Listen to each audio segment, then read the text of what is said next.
On a day when chilly winds are ripping through the tents and campers on the Homer Spit, it seems like a pretty good idea to head indoors, and what better place than the Salty Dawg Saloon. Tending bar today is Larry Bain. I'm Larry Bain, better known as LB.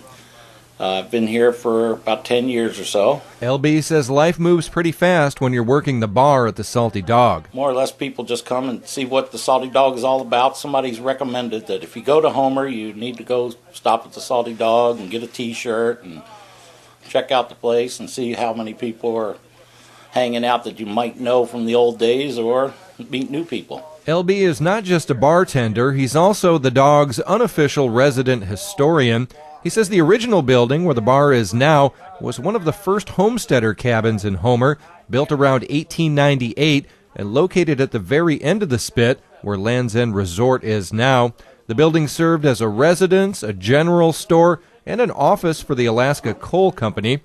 3 other buildings have been added to the structure over the years, including the cone-shaped lighthouse, which was originally built to house a water tank.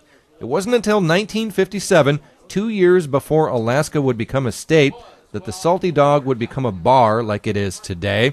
Back then, the place was known as the Salty Pup, and in addition to Olympia beer and Seagram 7 whiskey, it also served food. Which was whatever was killed that week was eaten, the bear stew or, halibut chowder or moose burgers or something like that. LB shows me the lighthouse tower on the 4th floor, which sits over an office and a small apartment. We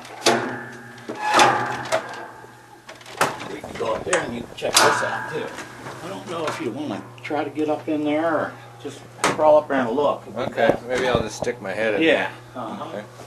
The lighthouse is indeed a functioning nautical landmark, marked on official NOAA maps and visible for miles out to sea. For boat captains and for us landlubbers, the lighthouse also functions as an open and closed sign. When the light is on, the bar is open. They actually have called from out by Soldovia or somewhere and said, we just saw the light go off. Can you wait till we get there? We've been on the boat for 2 months, and we'd like to have some cocktails. And most of the time, the bartender will wait for them.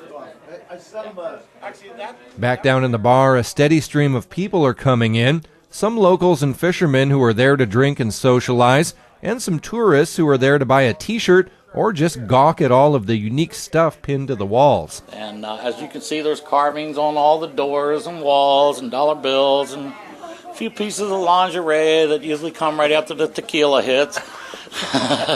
People sometimes propose in the bar via a message on a dollar bill.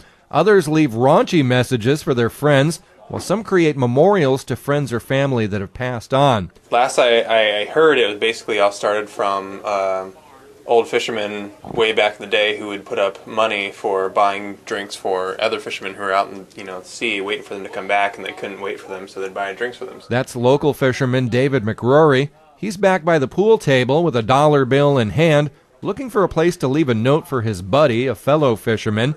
After a minute of hunting around for an open spot, McRory finally settles on one. I think I might just do it right over the men's bathroom. There we go. There you go. Right on George Washington's face. Right on his face. Hopefully he'll see it. So how many dollar bills are plastered to the walls of the Salty Dawg? Well, a few years ago, we had a math professor from Cornell or Brown or somewhere down there in the States, and he sat in the corner over there with this big calculator and finally came over to me and said, well, according to my calculations, you got about 35,000 on the walls. So that's about the best estimate we can give. Other artifacts include glass buoys, sculptures made out of beer cans, an original T-shirt from Woodstock signed by a few of the musicians who performed there, and a human skull that was found washed up on the beach in the 1950s. Sheila Turner is from Greenville, Texas. She's on her first trip to the Salty Dawg. I've never been to Alaska before, period. Turner first caught a glimpse of the saloon on the Discovery Channel's Deadliest Catch, which often shows crew members from the FV Time Bandit hanging out at the Dawg. And I don't know if it was the Salty Dawg, Ketchimack Bay, or what, but something about the place clearly made an impression on her. Actually, I'm going to end up living here. I love Alaska so much. No kidding, really? Wow. I've been in Texas all my life, and this is beautiful here. That more beautiful than Texas? Oh, much more beautiful than Texas. Are you kidding me? I love it. Reporting from Homer, I'm Aaron Selbig.